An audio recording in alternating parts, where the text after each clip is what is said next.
মাংস ভালো হইব কোনটা? ওয়ালাইকুম আসসালাম। আছি, ভালো আছি। মাংস ভালো হবে তো? কচি গরু? জি আঙ্কেল। আচ্ছা, ওই যে সিনার মাংসটা ভালো হবে তো নাকি? হ্যাঁ, সিনা তো ভালো হয়। তাছাড়া আমি যে গরু কাটি, গরু অবশ্যই ভালো হয়। তুমি তাইলে ঠিক আছে, সিনার মাংস আর এই সামনের রানের মাংসটা মিক্স করে দাও। আমারে ধরো 5 কেজি 6 কেজি দিয়ে দাও। 6 কেজি। আচ্ছা ঠিক আছে। সিনা এইটা দিয়ে দিলাম, পুরোটা একবারে 25 সিনা আছে। সুন্দর করে বানায় রাখো।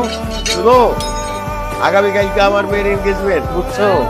খুব ভালো জামাই পাইছি মাশাআল্লাহ। এই চর্বি টর্বি সব বাদ দিয়ে দিই। চর্বি টর্বি সব বাদ দিয়ে দাও, ঠিক আছে? তুমি বানায় রাখো।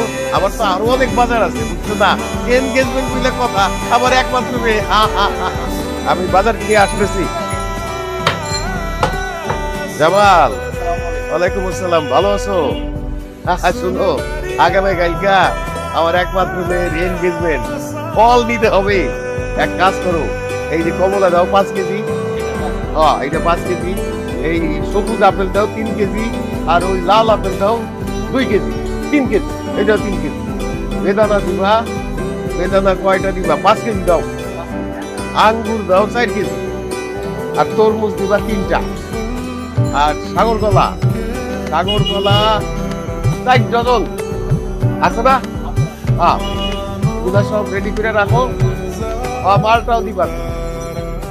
নাশপাতিও দিও, হিসাব করে দিয়ে দিও। কালকে দুপুরে কিন্তু তুমি আসবা, আমার বাসায় তোমার দাওয়াত। আমার একমাত্র মেয়ের এনগেজমেন্ট বলে কথা, বুঝছো না? অনেক মানুষ আসবে, তুমিও আসবা। রেডি করে রাখো, আমি বাজার সদাই করে আসবো।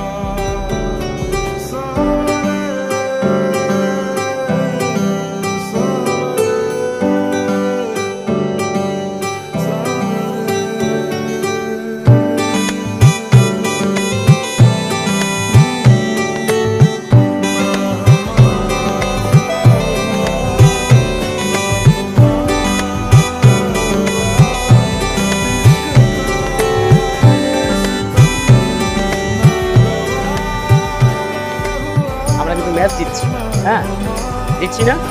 এইবার আর আমাকে মহল্লায় আইবো, আমাকে কি করতে হইব?